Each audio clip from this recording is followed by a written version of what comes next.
Welcome to Korean Ruins, where this week we haven't got anyone to talk to.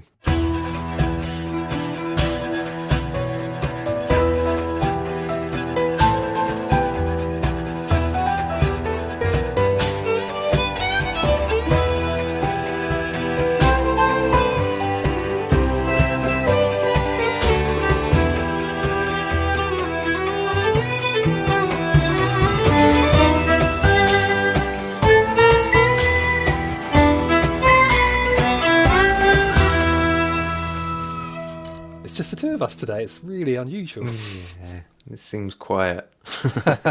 There's no one lurking in the background of the webcam. I know, we can say anything we want. Yeah. How you doing, pal? All right? I'm good. I'll be honest, I was really looking forward to tonight's episode because we were going to be chatting to Arwa Kanobi, who was a colleague of mine at Bournemouth, but unfortunately she's got some internet problems, so we're going to push that back next week. But it means you get a whole extra episode.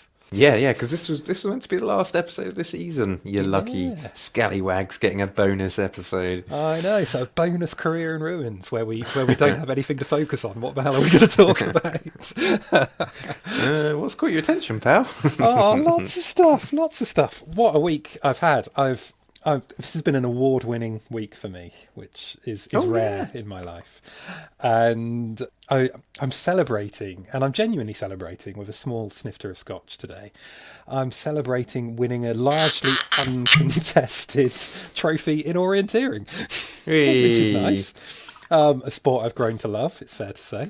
Yes, orienteering. I think if we can, we should try and snip in, fade in a discussion we had maybe on our second or third ever podcast, where I told you about the joys of orienteering, and you rapidly dismissed orienteering as a both sport and hobby and or archaeology and historic environment experience.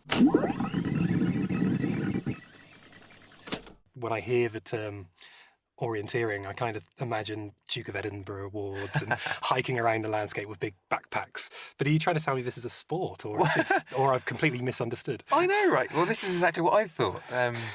It's brilliant. I've got to admit, you've tried to sell orienteering to me in the past, and I've always kind of, much like you did, possibly scoffed at the idea of a very nerdy run pursuit in the countryside. Now, I'm going to plead the fifth here. At the moment, I'm listening to an audiobook on my way to work, 1984, and anyone that knows that book knows that controlling the past is one way of controlling the present and the future. And I'm just going to pretend it didn't ever happen. But no, I've been loving orienteering, and I am the current Wessex Regional Orienteering Night League Novice Champion male. It's a mouthful. It is a mouthful. But someone's got to be, right? And you did it. That's amazing. No, well happy. It's my proudest sporting achievement, which says more about my sporting pedigree than anything else. But and you worked very hard. You worked very hard on this. So for people that haven't necessarily taken part in orienteering, it's more than just a nerdy pursuit, as Derek once described it. But it's running with a purpose.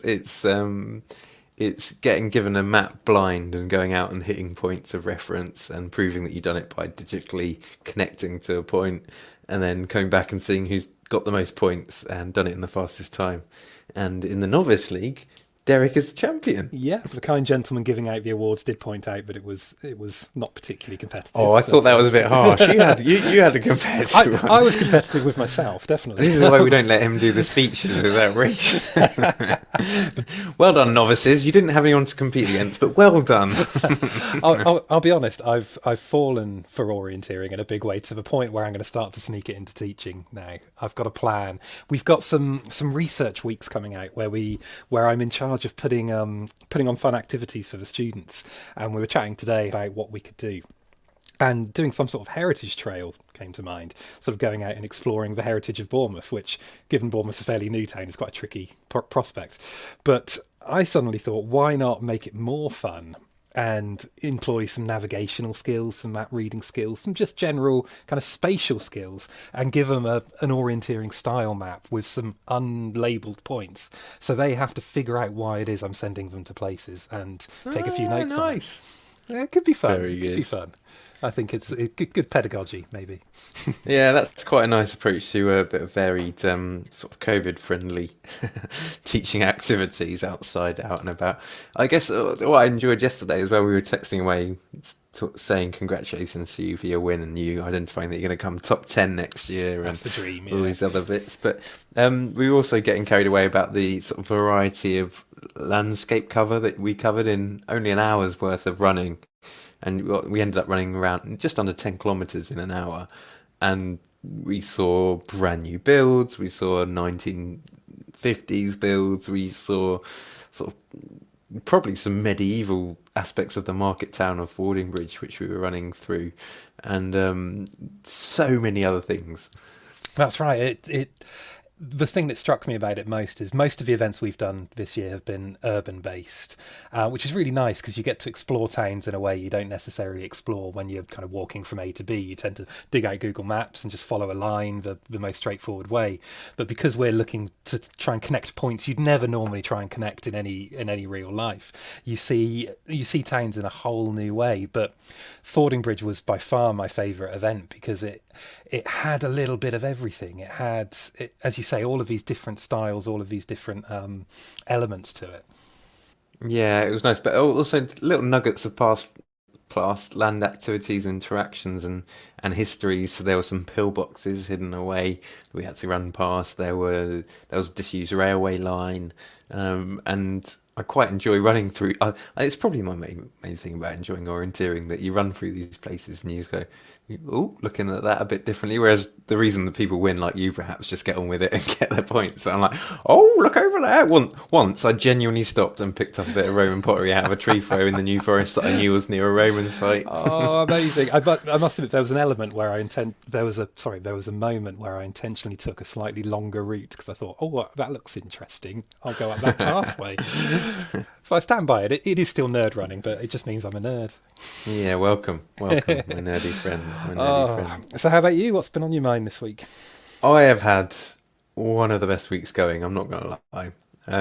One of the joys of my role at the at Forestry England is that I have to check in with the districts, and we've got 6 districts in England: so east, south, north, central, and Yorkshire. And the last week I popped up to North District and then came home and then also spent a lovely weekend looking at archaeology in the sun. So I've been doing archaeological sort of walk and talks since Wednesday last week, and it's been the best. So my adventures have included um, driving up Hard Knock Pass in the Lake District, which is it's a pretty old Roman road, linked to Roman roads. Not appropriate for my electric car at all, but the most fun I've ever had in an electric car, and with very damp switchbacks. But drive straight past a beautiful Roman fort in the Lake District, which is standing. There's an element of reconstruction that's taken place, but well worth a visit or a Google at the very least. Hard Knock Fort. So that was a great start to my day on Wednesday morning, and then I drove to actually drove to a part of the Lake District that I visited as part of my master's training course, where I did my landscape survey module of my master's, and we were recording the medieval sort of bloomery sites of the hillsides near where we visited. So the site I visited was called Giggle Alley in sort of the western side of the Lake District. So that was a nice part. We drove past the youth hostel. It felt like full circle 11 years after I finished my And master's. just to be clear, this was work. This is work. No, well, now it was the one when I was doing my masters. Wasn't, but yeah, drove there, Wow. rocked off at Giggle Alley, and got directed and shown to the top of the hill in one of our sort of 1950s forest plantations, where there was a Japanese garden dating to 1904. So it's just in the middle of the Lake District National Park, World Heritage Site. I was walking around a Japanese garden and looking at this amazing constructed landscape that's just hidden away in one of our forests. And this was all before 11 o'clock on Wednesday morning. I mean that sort of touches on something I know we've chatted about in the pod a few times in the past. Is this idea that so many landscapes in Britain are created and constructed and curated, so they're kind of managed and controlled to give this sort of perception of nature, and that to have that contrast must have been incredible. Oh, it was great. And to sum it up, that you're right there, that layering. Some people might call it a smorgasbord. I don't know if you ever heard that terminology before. You're gonna bite you. I But just letting it go past.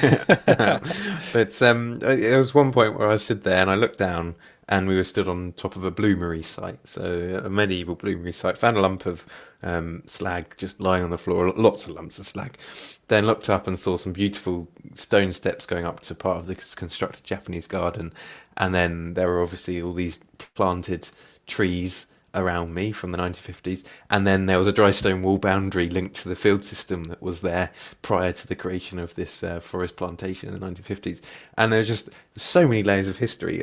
There were probably more that I didn't even pick up on, but just in this one spot I could see at least 4 or 5 layers of human interaction with that landscape and shaping and utilization, and it was brilliant. And as I say, that was just the start of the days. Then I went on to look at a lovely fortified Roman farmstead a little bit further down the road. The next day I went up to Northumberland and saw another fortified Roman farmstead, and then three basal sites. Have you heard of those? No, oh what? These are awesome. So these are these are little fortified farmhouses dating to the medieval period. Basel spelled Bastle, and they're these little small rectangular buildings that had vaulted basements.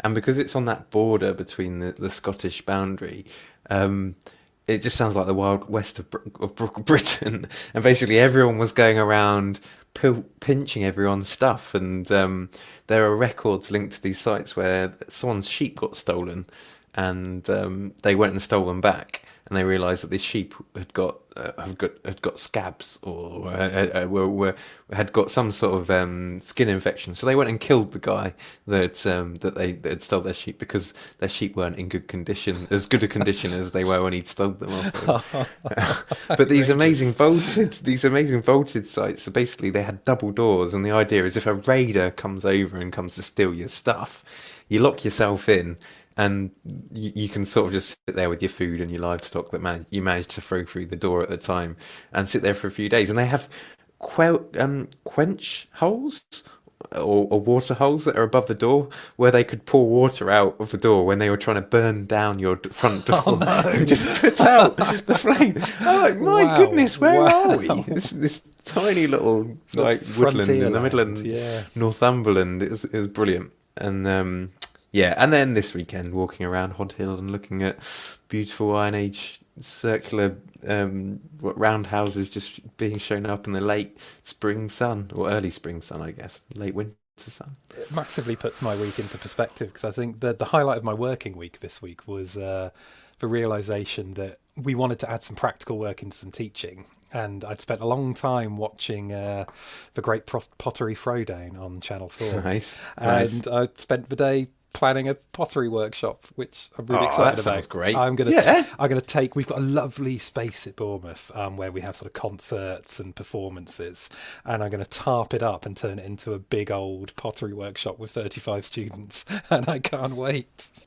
Nice. I guess that's a good roundup of what we've been up to. There's some good content, and apologies everyone that we haven't got our usual participants to remove our waffle. We got what have we got on the cards coming up? Because obviously this is a penultimate podcast, with next week's podcast and proper interview sort of sealing off season 4. Season 4, yeah. Well, we've got some very big things on the horizon, which I'm going to get to in a second, I think. But before that, we should give a little update on our career and ruins in the field, shouldn't we? Yes, because we do have some interesting stuff happening there. So those of you who have seen our YouTube series, Career and Ruins in the Field, will know that we kind of left it on a bit of a cliffhanger, because at the time of recording, we hadn't done any post-excavation work. Whereas now we are deep into that process. We've got a fantastic student looking at our human remains, and we've got some carbon dates, which is really nice. And we're starting to really learn some stuff about both our two individuals we found and the sort of wider funerary landscape of the region. So it's super cool. And if you haven't seen the videos, please go and have a watch so this makes sense. Yeah, yeah. Well, that's what I was going to say. I mean, that is so exciting. I guess for those people that haven't yet watched it, um, give us a breakdown of what we did when we did it, and what dates we've got back. So I think to was those excited. it was the late embers of the last proper COVID lockdown. It's fair to say both you and I were pining to go out and do some field work. And sort of around the time that the parties were all dying down in Downing Street, we decided that as lockdown was coming to an end, we could go outside and do some field work safely and legally, I should point out. So we've been planning a career in ruins excavation for a while, and I've had a field project in and around sort of the Dorset area for a long time. So we thought we'd do some pilot work within that project, and we'd had some students doing some geophysical work and some landscape survey, and we'd identified a pretty tasty looking multi-period site. You could say it was a smorgasbord of archaeology, a real range of stuff. And we put in a trial trench. Actually, if I'm honest, I was aiming for a Roman building because I know there's a Roman building in that field. We didn't find a Roman building, but what we did find was three different very clear phases of archaeology. So we had a medieval building type structure, a post pad, which is quite common in the kind of heathy, sandy, muddy areas of Dorset and Purbeck. And that was overlaying a Romano-British kiln structure. So we had some ceramic wasters and some kiln structures, which was built on a bit of a slope. And then underneath that, we had a thin layer of topsoil and then two human burials. Really unusual because we're in very acidic soil in this study area, so we don't tend to expect bones. So it wasn't really on our radar when we put the trench there. Certainly wasn't aiming to find it. But of course, once you do, you have a responsibility to record and understand it as best you can. We disturbed the soil, so the excavations had put the bones at risk, so we had to record, lift, and identify and understand them.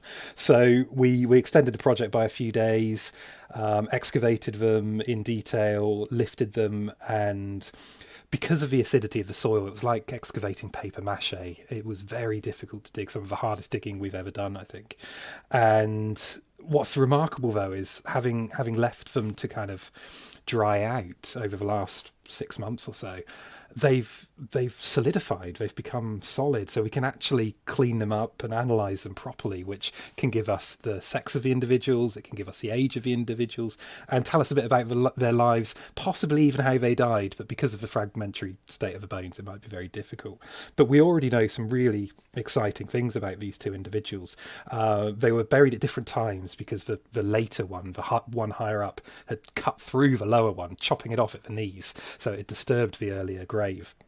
But they both seem to be cut into something, either a bank or a mound of some sort. My favourite theory is they were cut into an earlier barrow, but it could just be they were cut into an earlier mound.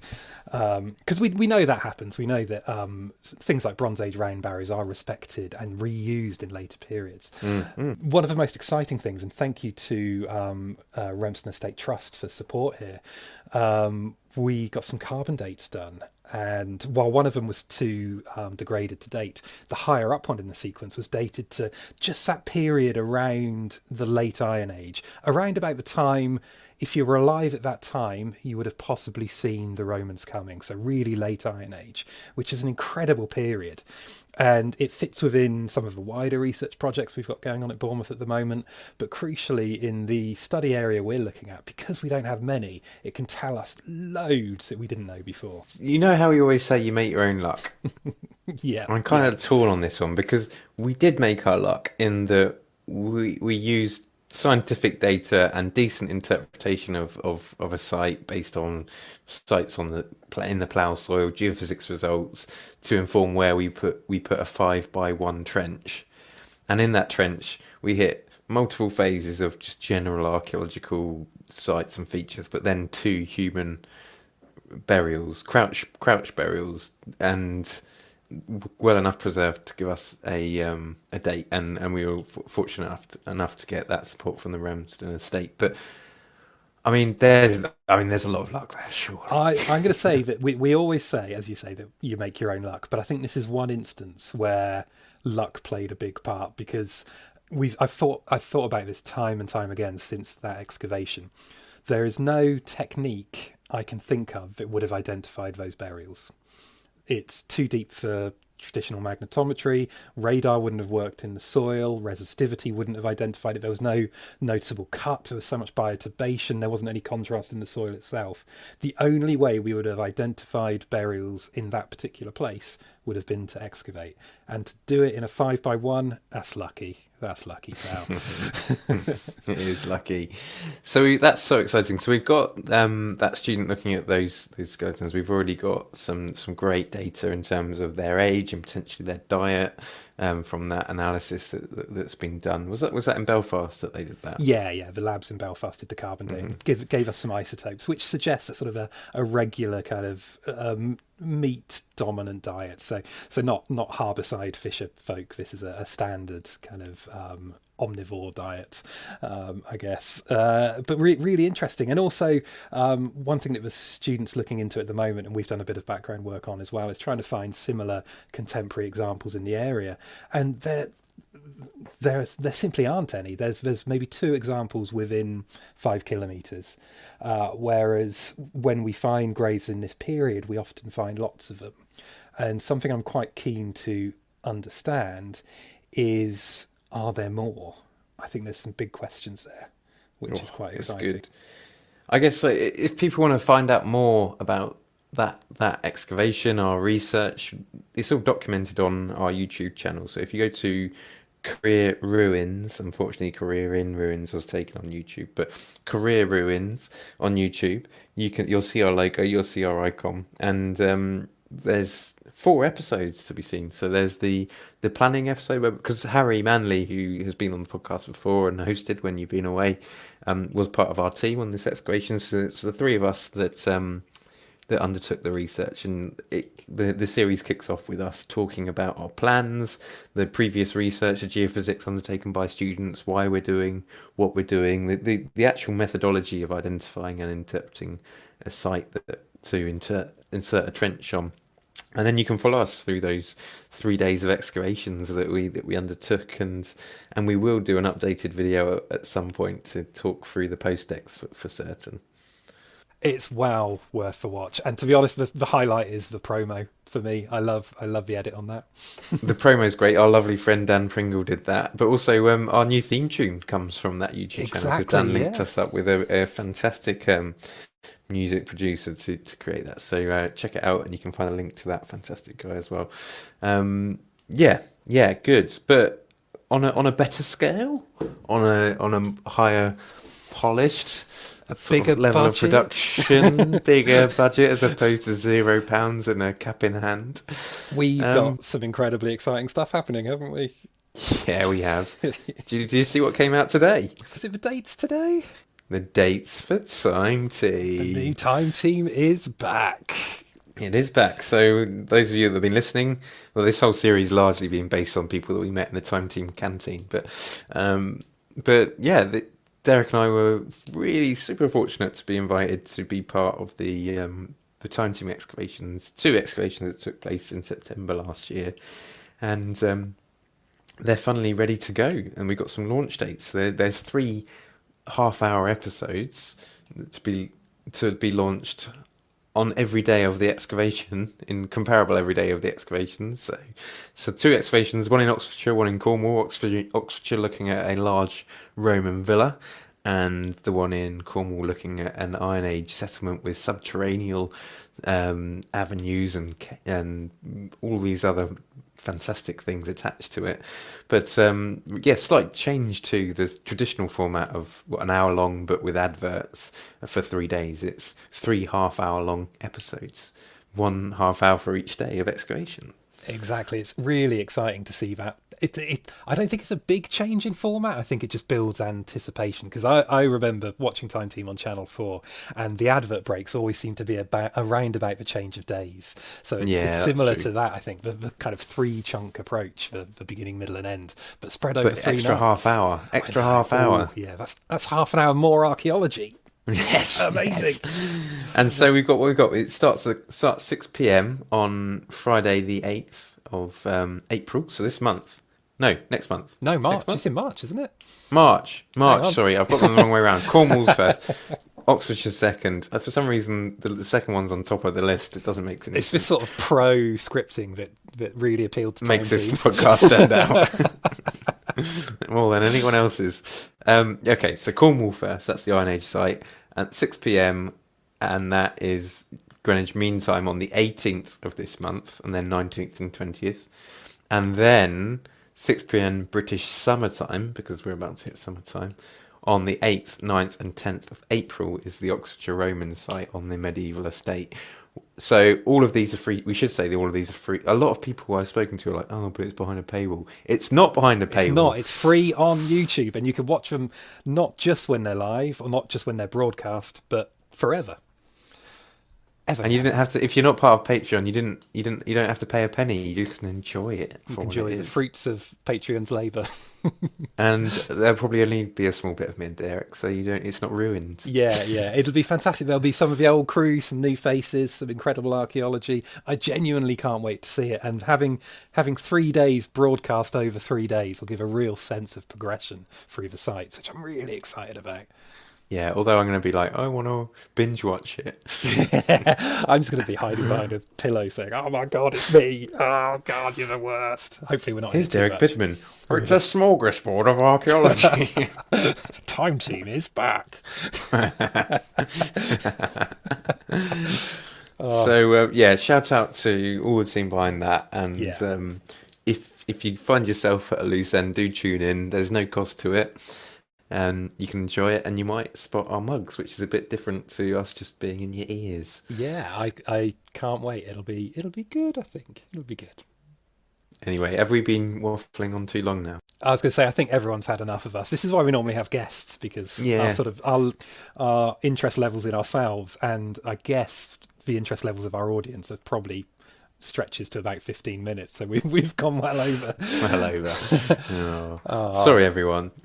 But we'll be back next week for our final episode with Dr. Arwa Karobi talking about her career in ruins, and it will be a good one. I am sure of that. Hey, and between now and then, thanks to everyone that's been listening. We've just finished another month worth of listens, and we got 2,500 listens, which is amazing. And thank you to all our Patreon supporters. And yeah, we'll catch you next week.